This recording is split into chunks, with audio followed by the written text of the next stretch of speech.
awardee is Miss Camille Gabris, and she is not here today. She had long-term plans to be out of the country, but I think Dave Peden is here, correct? Are you here to take care of, who is? Candace. Well, good. Well, Candace is going to come up here. I knew someone would be here for her. Well, she's been an advocate for women in leadership for a long time, and she's worked for Mona Shores Public Schools. She's the highest ranking female administrator. She's a district mentor to teachers, administrators, and students. She's a YMCA board member, part of Seaway Run Steering Committee, works for the Muskegon Safe and Drug-Free Advisory Board, and is a liaison for Relay for Life. And Mr. Peden nominated her and says she deserves this award just because she is very accomplished. She's very well respected, and in our country and across in our city and country and across the state. Thank you very much for representing Camille today.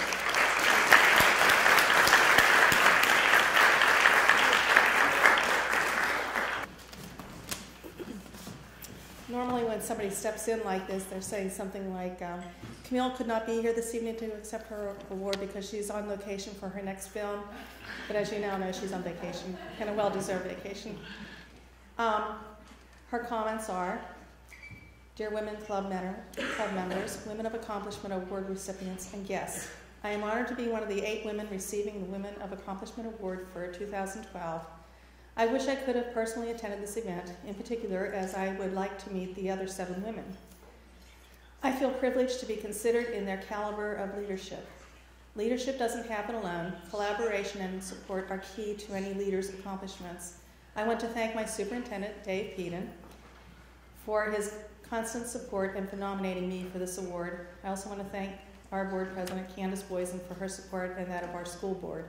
Our staff at Mona Shores that is second to none and always wants to do what is best for our students. Truly, it is a team effort at Mona Shores. My parents always taught me to use my talents in a positive, directed effort. As an only child, taking charge is part of my personality.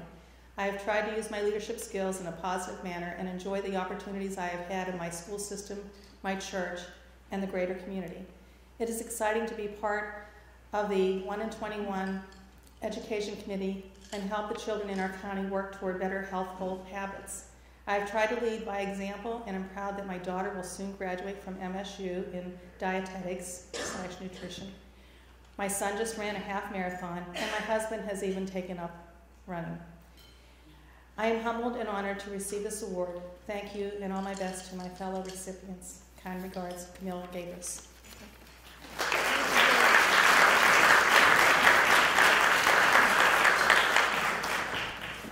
See, they're doing nothing. That's a joke.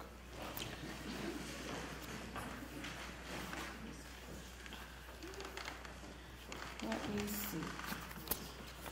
I know this is a mundane thing, but I'm going to bring it up now. We only have one restroom, and it's where you hung up your coat. So that's where you have to go.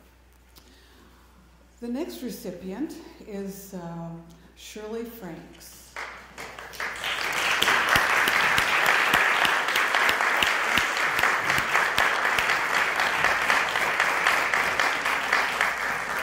Shirley has been termed a roaming ambassador for Mercy General Health Partners at the Lakes campus. Hi. And at 87, I didn't write that. She volunteers 38 hours per week. She greets those who visit the campus, and she assists them to find their way through the offices, laboratories, and rehab centers. She provides encouragement for friends and befriends the lonely, mentors them. She has assisted her husband, Jim Franks, in the establishment of the World Vision, which later became the International Aid and Worldwide Assistance Organization in Spring Lake. She worked as a volunteer there for 40 years. She's active in starting the Youth for Christ chapter in Grand Haven. And Shirley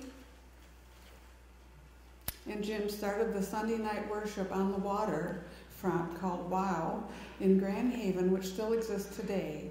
When retired, Shirley aided in the establishment of Concern International, which sets up assistance for Russia, Mexico, Hungary, and Korea. Shirley was secretary and treasurer for many years. And again, and Joyce Ruster nominated her. She said she deserved the Women of Achievement Award because of the role model of love and graciousness to everyone she meets.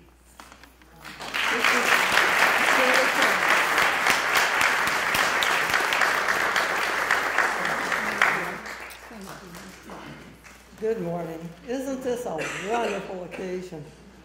I stand here very, very humbled because I thought I lived a full life, and I know that I do.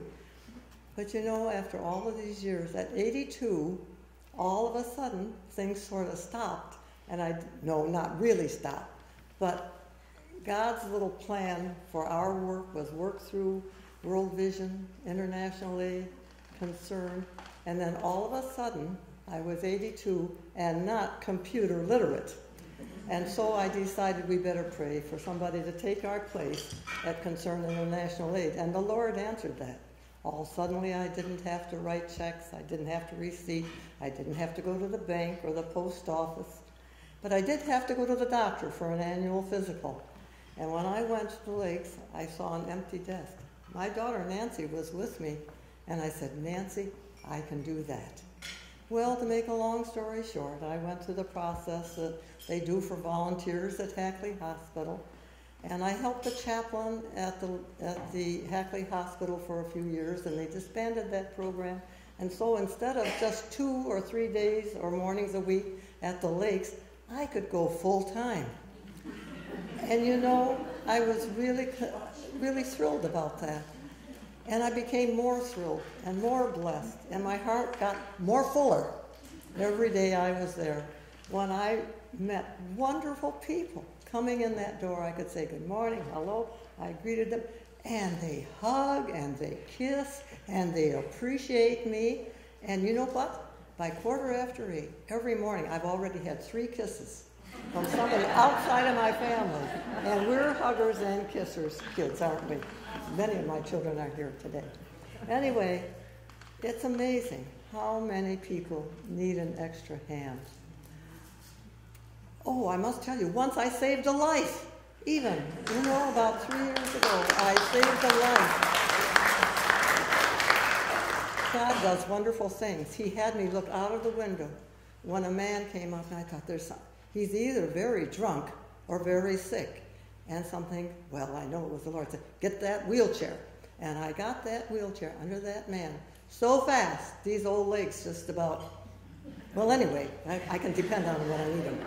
Anyway, we took him in, and I got him in an office, and within minutes, there was an ambulance coming, and the girls came out, and she said, Shirley, he was having a coronary embolism right there, and they got him and got care.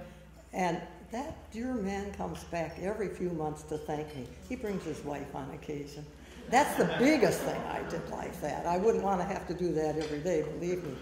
But what I do have to do is push wheelchairs, help elderly people, and those darling people who come in wheelchairs. The sad part is their caregivers, their lovers have to go out and park their car. So I go, and it's my plan and my hope that I meet everyone in a wheelchair and have a chance to speak to them and love them, and you can tell a lot in their eyes. Sometimes they don't even know where they are. And the one that loves them or has brought them there has had to go and park the car.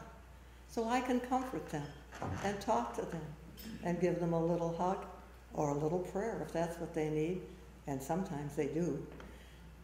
And then, and I'll tell them the progress, she's coming, I see her, she's going to be right here, he's going to be right here.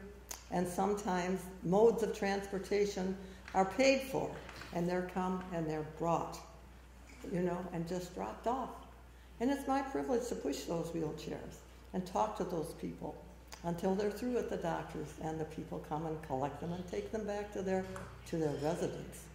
So it's a really, really big privilege. It really gives me a happy heart. And I'm very thankful to be a part of lives of people. Every day, somebody new, a new adventure. And I just have to trust the Lord for that, and He's very good. But this is wonderful. Thank you. a very unexpected honor, and it is an honor. And my friend Joyce just took it upon herself and wrote what she did. And here I am, and here you are. Thank you, all of you other distinguished ladies that are honored today. You're darling people, and I love you. I love Muskegon, the area that's been very good to us. So we are Grand Haven people. I live in Norton Shores now. Thank you for taking care of international aid when it was going through a bad time. And I just want you to know it's doing really well. So keep on your love and your prayers and your support for international aid, which I named many, many years ago. And now my little spot is at the lakes. If you come in, I'll ask you. I can tell what you've got in your hand.